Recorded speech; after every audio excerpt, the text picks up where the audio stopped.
ሰላም ጤና ይስጥልኝ እንዴት ናችሁ? ዶክተር ዘሪሁን ነኝ። እንኳን ወደ ዩቲዩብ ቻናሌ በሰላም መጣችሁ።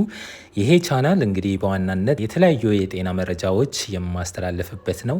የእናንተኑ ጥያቄ ምላሽ የማደርስበት ልዩ ዝግጅት ነው። እንግዲህ አብዛኞቻችሁ የጠየቃችሁትን እና በጣም አስፈላጊ ሆኖ ያገኘኋቸውን ጥያቄዎች ትኩረት አድርጌ ነው የምመልሰው። እንግዲህ እስከዛሬ ለዚህ ቻናል አዲስ የሆናችሁ ሰዎች፣ ሰብስክራይብ ያላደረጋችሁ ሰዎች ሰብስክራይብ አድርጋችሁ ቤተሰብ እንድትሆኑ አበረታታችኋለሁ። ዛሬም እንግዲህ የተመረጠው ርዕስ ስለ ኤችአይቪ መከላከያ ላይ ትኩረት ያደረገ ነው። እንግዲህ የኤችአይቪ መከላከያ ስንል አንድ ሰው ኤችአይቪ ያልተያዘ ሆኖ ነገር ግን የኤችአይቪ ተጋላጭነት ኖሮት ወይንም ደግሞ ከተጋለጠ በኋላ ኤችአይቪ ወደ ደሙ እንዳይገባ ኢንፌክትድ እንዳይሆን ሊያደርጋቸው የሚችሉ ነገሮች በዝርዝር እና ምን አይነት እንዳሉ በዚህ ቪዲዮ አብራራለሁ። ስለዚህ እስከ መጨረሻው ተከታተሉኝ። ይሄ ቪዲዮ ብዙ ሰዎች ጋር እንዲደርስ ሼር ማድረጋችሁን እንዳትረሱ። ቪዲዮን ከወደዳችሁት የላይክ ምልክቱን ተጫኑ። እንግዲህ ወደ ዋናው ጥያቄ ስገባ የኤችአይቪ መከላከያ ምን አይነት አለ የሚለውን ለማብራራት እሞክራለሁ። ፕሪፕ እና ፒኢፒ የምንላቸው ነገሮች አሉ። እንግዲህ ፕሪፕ ማለት ኤችአይቪ ከመያዛችን በፊት ለኤችአይቪ በጣም ተጋላጭ ከሆነን ለምሳሌ በየጊዜው ኮንዶም ሳንጠቀም ሴክስ የምናረግ ከሆነ ኤችአይቪ በተለያዩ ምክንያቶች ብቻ ተጋላጭ የምንሆን ከሆነ ሳይዘን በፊት ተጋላጭ ሳንሆን በፊት በየቀኑ የምንወስዳቸው መድኃኒቶች ናቸው። እንግዲህ አሁን በየቀኑ መድኃኒት መውሰድ ላያስፈልግ ይችላል። ምክንያቱም በቅርቡ የአሜሪካ መድኃኒት ቁጥጥር ባለስልጣን ሌናካፓቪር የሚባለውን በ6 ወር አንድ ጊዜ ብቻ የሚወሰደውን በመርፌ የሚወሰደውን መድኃኒት ወደ ገበያ ስላመጣና አፕሩቭ ስላደረገ እሱን መውሰድ ይቻላል። ነገር ግን እሱ የማይገኝ ከሆነ ውድም ከሆነና አፎርድ ማናረግ ከሆነ በየቀኑ የሁለት መድኃኒት ድብልቅ ቴኖፎቪር እና ኤሚትረስታቢን ነው ብዙ ጊዜ የነዚህ ሁለት መድኃኒት ድብልቅ በየቀኑ መውሰድ ይቻላል። ያ እንደው በአጋጣሚ ለኤችአይቪ ተጋላጭ ብንሆን እንኳን ኤችአይቪን የመከላከል አቅሙ እጅግ በጣም ከፍተኛ ነው። እንግዲህ እንደ አጠቃላይ ፖስት ኤክስፖዠር ፕሮፍላክሲስም ሆነ ፕሪ ኤክስፖዠር ፕሮፍላክሲስ የምንለው ኤችአይቪን ከ99 በመቶ በላይ የመከላከል አቅም አለው።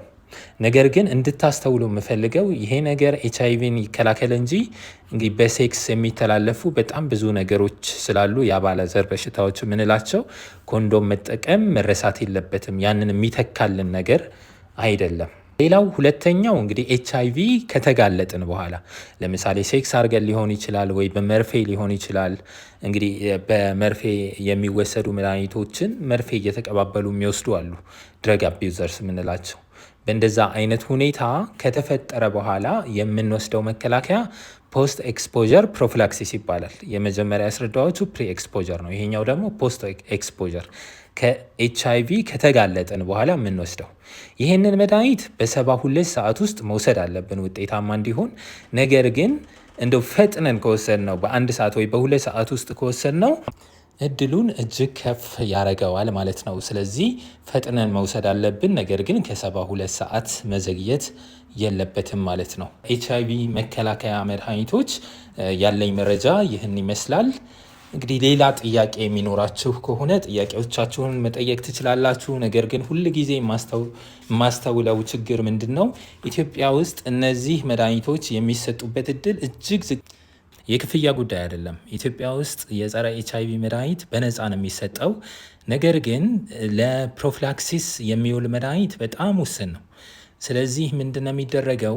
በስራ ቦታ ላይ የተጋለጡ የጤና ባለሙያዎች ከሆኑ በመደፈር ምክንያት ኤችአይቪ ሊተላለፍባቸው የሚችሉ እና ሪስክ ያላቸው ሰዎች ከሆኑ ለነዛ ሰዎች ይሰጣል። ወይንም ደግሞ ኤችአይቪ ፖዚቲቭ የሆነ ፓርትነር ካለ ባል ወይ ሚስት ኤችአይቪ ፖዚቲቭ ከሆኑ ያ መድኃኒት ሊሰጥ ይችላል። ከዚህ ውጪ ባሉ ሁኔታዎች ግን ይሄ መድኃኒት ማግኘት የሚቻልበት እድል የለም። ስለዚህ ይህንን አውቃችሁ ጥንቃቄ እንድታደርጉ ነው። አጠቃላይ እንግዲህ ዓለም ላይ ምን ይደረጋል፣ ቴክኖሎጂው ምን ደረጃ ላይ ደርሷል የሚለውን ግንዛቤ ለመስጠት ነው እንጂ እነዚህን መድኃኒቶች ይሄ ችግር ቢያጋጥማችሁ ኢትዮጵያ ውስጥ ታገኛላችሁ ለማለት አይደለም መልእክቱ። ይህንን በደንብ አጽንኦት እንድሰጡት እፈልጋለሁኝ።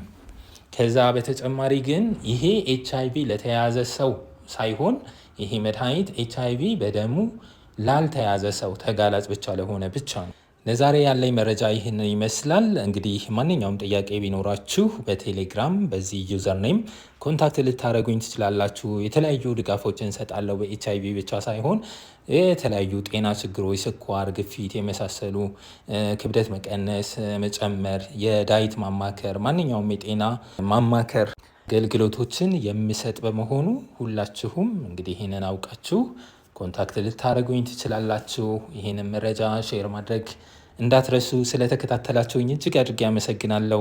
አሁንም ቤተሰብ ያልሆናችሁ ሰብስክራይብ በማድረግ ቤተሰብ እንድትሆኑ አበረታታለሁ። መልካም ጊዜ። አመሰግናለሁ።